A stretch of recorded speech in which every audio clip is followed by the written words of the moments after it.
Hey, it's me. Today, I want to talk about something that could change everything if you let it. As long as you stay wrapped up in identifying only with your outer ego, the small surface level version of yourself, you'll stay stuck in an endless tug of war. A struggle that leaves you anxious, tense, sometimes even hopeless, feeling like there's no way out. And even if you chase goals that seem meaningful on the outside, they won't heal that deep, aching insecurity. They won't answer the question inside you about what life is really for. Real security, real peace, only happens when you find the deeper part of yourself. The part that's always been there, waiting. And to find it, you have to be willing to loosen your grip on your outer self. Your ego isn't bad. It's just meant to be a tool, not your guide. It's there to help you awaken the vast universal self that's been sleeping inside you. A lot of people nod when they hear this, like they agree. But there's a big difference between understanding it in your mind and actually living it. The real work, the real path is about waking up the true self you haven't fully experienced yet. It's about answering the call of life that's been trying to reach you all along. That call is personal. It comes differently for each of us. It always asks the same thing, though. Will you meet it with your open heart, your whole heart, or will you hold back? Will you listen, or will you make yourself deaf to it? Life's call is not sentimental. It doesn't cater to our preferences or fears. It moves with one purpose: to awaken your real self. Sometimes it feels like joy. Other times it feels like destruction. Even what seems like destruction is only clearing space for your truest life to emerge. I think one of the saddest misconceptions we carry is the idea that true awakening must come through deprivation or sacrifice. That if something feels good, it must be wrong. But that's not how the real life stream works.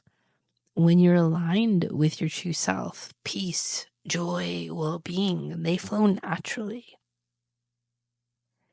The isolated ego fights this. It clings to appearances, to fear, to old structures that block the life force trying to pour through you. Intellectual understanding is not enough. You can memorize spiritual truths all day long, but if you're not willing to face the real, messy, imperfect truth of who you are right now, feel your feelings, see your flaws without running, you stay cut off from the life stream.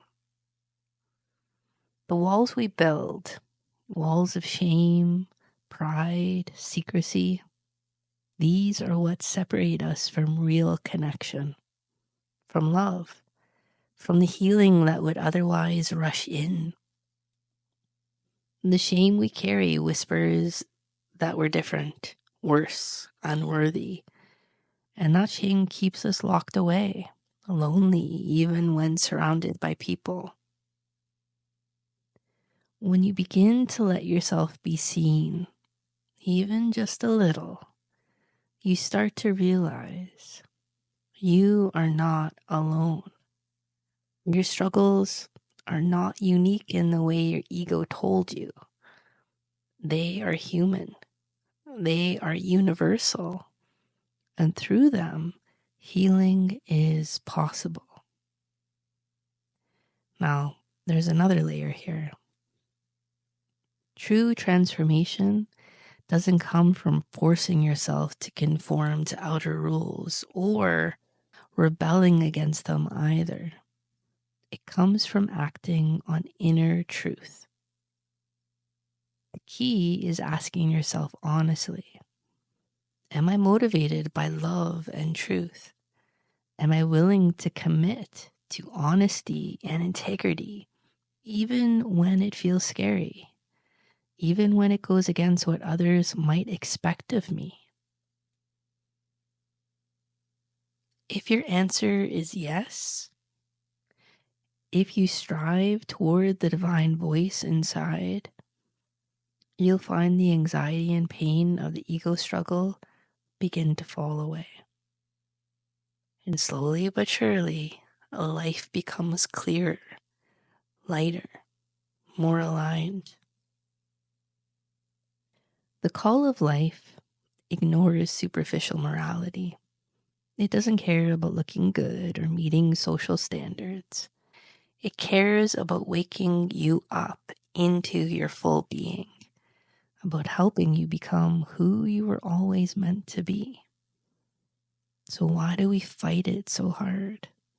Why do we cling to the ego and reject the very good we long for? Fear. Fear of letting go, fear of losing control, fear of stepping into the unknown. We try to reinforce our ego identities by piling up achievements, distractions, beliefs, escapes. We numb ourselves. We pretend we don't hear the deeper voice calling us. Somewhere inside, though, the unrest never fully leaves. And until you commit, truly commit to activating your real self, inner ache will remain. If you're only here to fix a few symptoms, some pain, some sadness, some fear, absolutely, you're free to do that. But I invite you to ask yourself, is that all you want? Or do you want the full life that's waiting for you?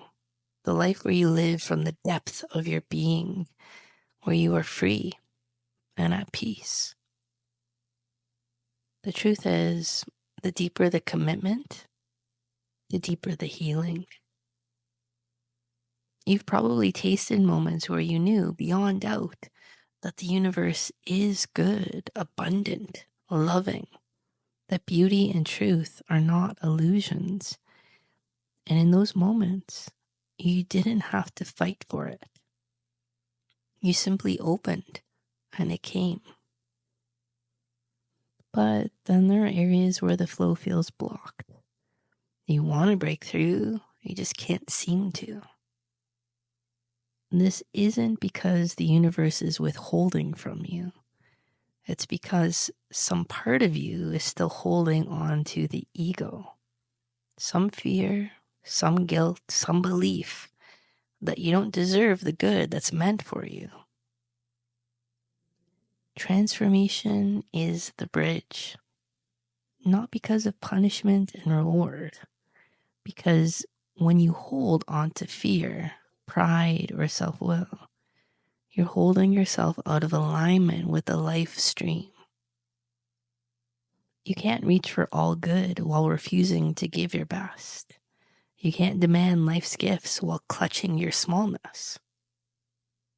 But when you start to let go, when you genuinely want to grow, not to impress anyone, not to look good, but because you love life and you love truth, something incredible happens. You stop moralizing yourself. You stop beating yourself up for your flaws. You just see them gently and clearly, and you move forward. The moment you truly want transformation, not just in words, in your heart, you'll feel the doors open. The life stream will begin to carry you. That doesn't mean you'll never struggle again. it means you'll know you're not alone in your struggles. You'll be able to move through them with grace and strength. And soon you'll realize you are no longer bound by outer rules or approval. You are free to be real, to be true, to be whole.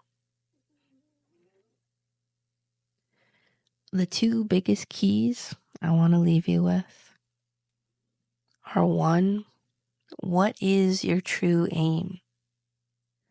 Are you here just to fix symptoms or to fully activate your inner center, your true self?